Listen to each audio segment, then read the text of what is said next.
আমার বন্ধুগণ সালাম দিবেন, আসসালামু আলাইকুম।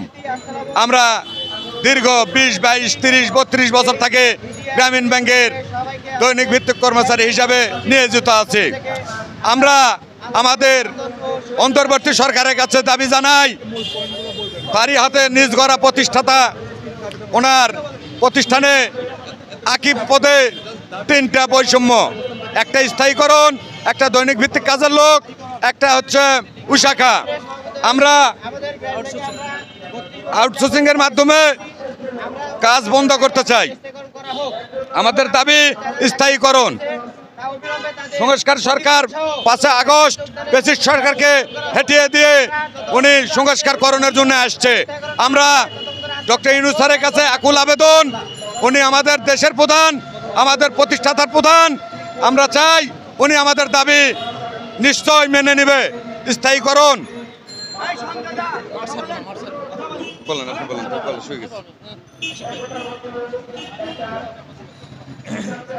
সম্মানিত উপস্থিতি, আজ আমরা এখানে উপস্থিত হয়েছি গ্রামীণ ব্যাংকের 4র্থ শ্রেণী কর্মচারী ঐক্য পরিষদের পক্ষ থেকে দৈনিক ভিত্তিক পিয়ন কাম গার্ড হিসেবে।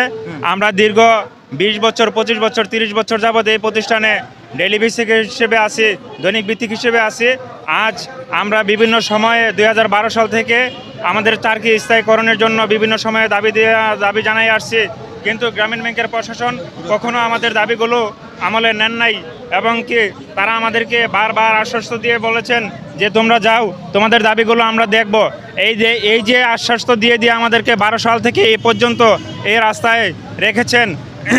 আজকে আমি বাংলাদেশ সরকারের, গণপ্রজাতন্ত্রী বাংলাদেশ সরকারের অন্তর্বর্তী সরকারের প্রধান উপদেষ্টা ডক্টর মোহাম্মদ ইউনূস স্যারকে বলতে চাই, স্যার আপনার হাতে গড়া এই গ্রামীণ ব্যাংক, আপনি তিল তিল করে গ্রামীণ ব্যাংককে প্রতিষ্ঠিত করেছেন। আমরা আপনার এই প্রতিষ্ঠানে দীর্ঘদিন যাবৎ এই অনাহারে জীবনযাপন করতেছি, অস্থায়ীভাবে জীবনযাপন করতেছি। স্যার আপনি বলেছেন যে আমার বাংলার বুকে কোনো বৈষম্য ঠাঁই হবে না, আমার বাংলার বুকে কোনো অনাহারে মানুষ থাকতে পারবে না, আমার বাংলার বুকে কোনো দরিদ্র মানুষ থাকতে পারবে না। স্যার আমরা গরিব দুঃখী মানুষগুলো আজকে আপনার দুয়ারে এসেছি, আপনার হাতে গড়া প্রতিষ্ঠানের দুয়ারে এসেছি। আমাদের দীর্ঘদিনের চাকরির স্বপ্ন, যে স্থায়ীকরণের স্বপ্ন, আজকে সেই স্বপ্ন নিয়ে আপনার দরবারে এসেছি, আপনার দুয়ারে এসেছি। স্যার আমরা আপনার সন্তান, আমরা আপনার ছোট ভাইয়ের মতো। স্যার আমাদের একটাই দাবি যে আমাদের চাকরিটা স্থায়ীকরণ। আমরা আপনার কাছে আর কিছু চাই না। আপনি গোটা বিশ্বের বুকে মাথার মুকুট হয়ে দাঁড়িয়েছেন। আজকে আপনার ঘরের দরজাতে আমরা দিনের পর দিন, রাতের পর রাত, মাসের পর মাস, বছরের পর বছর, যুগের পর যুগ অনাহারে জীবনযাপন করতেছি। স্যার আপনি আজকে আমাদের এই চাকরিটা স্থায়ী করে দিবেন, আমাদেরকে স্কেলপ্রাপ্ত করে দিবেন। আমাদেরকে গ্রামীণ ব্যাংকের একজন স্কেলপ্রাপ্ত কর্মী হিসেবে আপনি আমাদেরকে নিয়োগ দিবেন, এটাই আপনার কাছে অনুরোধ। আপনার ব্যাংকের নীতিমালা অনুযায়ী আমরা আজকে দাবি করে আসছি। আমরা অযথা কোনো দাবি করতে আসি নাই।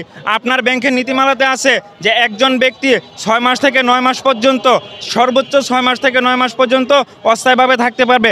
আজকে আমরা কেউ 20 বছর, কেউ 25 বছর, কেউ 30 বছর, কেউ 32 বছর পর্যন্ত এভাবে অস্থায়ীভাবে আছে। স্যার আপনার হাতে গড়া এই প্রতিষ্ঠানের নীতিমালা, আজকে আপনি এই নীতিমালা অনুযায়ী আমাদের দাবিগুলো পূর্ণ করে নেবেন, এটাই আপনার কাছে আশা, এটাই আপনার কাছে প্রত্যাশা। স্যার আপনার কাছে আর কিছু চাই না, শুধু আমরা একটাই দাবি চাই যে আমাদের চাকরিটা স্থায়ীকরণ চাই, আমাদের চাকরি স্থায়ীকরণ চাই। স্যার আপনার কাছে আর কিছুই চাই না, ছোট ভাই হিসাবে, সন্তান হিসেবে আপনার কাছে জোড়ো হাত করে বলতে চাই, স্যার আজকে আমাদের ক্ষুধার কথাগুলো কেউ শুনতে চায় না, আজকে আমাদের পেটের খিদাগুলো কেউ দেখতে চায় না। স্যার আপনার কাছে এসেছি, আপনি আমাদের এই দাবিগুলো পূর্ণাঙ্গভাবে আমরা আজকে এই যে নোবেল পুরস্কার বিজয়ী প্রতিষ্ঠানে আসছি। স্যার আপনার এই হাতে গড়া প্রতিষ্ঠান, আপনি নোবেল নিয়ে আসছেন বাংলাদেশে, বাংলার বুকে আর কেউ নোবেল আনতে পারে নাই, একমাত্র স্যার আপনি ডক্টর ইউনূস স্যার, যে বাংলার ইতিহাসের মধ্যে একবারে বাংলার ইতিহাসে লিখে দিয়েছেন নোবেল এনে একটা প্রতিষ্ঠান হিসেবে। স্যার বাংলাদেশকে কেউ চিনে না, একমাত্র আপনার নাম বললে গোটা বিশ্বের বুকে চিনে যে ডক্টর ইউনূসের বাংলাদেশ, এছাড়া আর কেউ চিনে না। স্যার আবারও আমি জোর হাত করে বলছি স্যার, আপনার সন্তান হিসেবে, আপনার ভাই হিসেবে, যে আমরা আজকে যে দাবি নিয়ে এসেছি যে আমাদের চাকরিটা স্থায়ীকরণের জন্য আমাদের একটাই দাবি যে আমাদেরকে স্থায়ী করে দিবেন। এইটাই আমার প্রত্যাশা, এটাই আমাদের আশা। আজকে আমরা কতগুলো মানুষ, কত পরিবারের মানুষ এখানে এসেছি স্যার। আপনি একটাবার একটু নজর দিয়ে দেখেন স্যার, একটাবার শুধু একটু নজর দেন স্যার, শুধু দেখেন আমরা কত খিদা নিয়ে, কত অক্লান্ত পরিশ্রম নিয়ে আপনার দুয়ারে এসেছি স্যার। গ্রামীণ ব্যাংকের প্রশাসনকে স্যার, আপনি দীর্ঘদিন যাবৎ ছিলেন না, গ্রামীণ ব্যাংকের প্রশাসনকে আমরা লিখিত আকারে দিয়েছি, আমরা মৌখিকভাবে জানিয়েছি, কিন্তু গ্রামীণ ব্যাংক আমাদের এই দাবিগুলো কখনোই পূর্ণ করেন নাই, বা আমাদের দাবিগুলো কখনো শুনতেও চান নাই, আমাদেরকে দূর দূর করে তাড়িয়ে দিয়েছেন স্যার। গত 31 তারিখ আমরা সংবাদ সম্মেলন করার কারণে আজকে আমাদেরকে ব্যাংক থেকে বিতাড়িত করে দিয়েছে, আমাদেরকে ব্যাংকের পাশে দাঁড়াতে যেতে দিচ্ছে না স্যার। কি এমন অপরাধ করেছি স্যার? আপনার প্রতিষ্ঠানে একটা নীতিমালা নির্ধারণ করেছে, আমাদেরকে নিয়ে একটা সিটি ইস্যু করেছেন যে আমরা শুক্রবারে কাজ করতে পারবো না এবং শুক্রবারে বেতনও পাবো না। আমরা সেই শুক্রবারেই 31 তারিখ এই ঢাকা প্রেস ক্লাবে সংবাদ সম্মেলন করেছিলাম। এই সংবাদ সম্মেলন করার কারণে আজকে আমরা 3000 মানুষ ব্যাংকের বাহিরে আছি।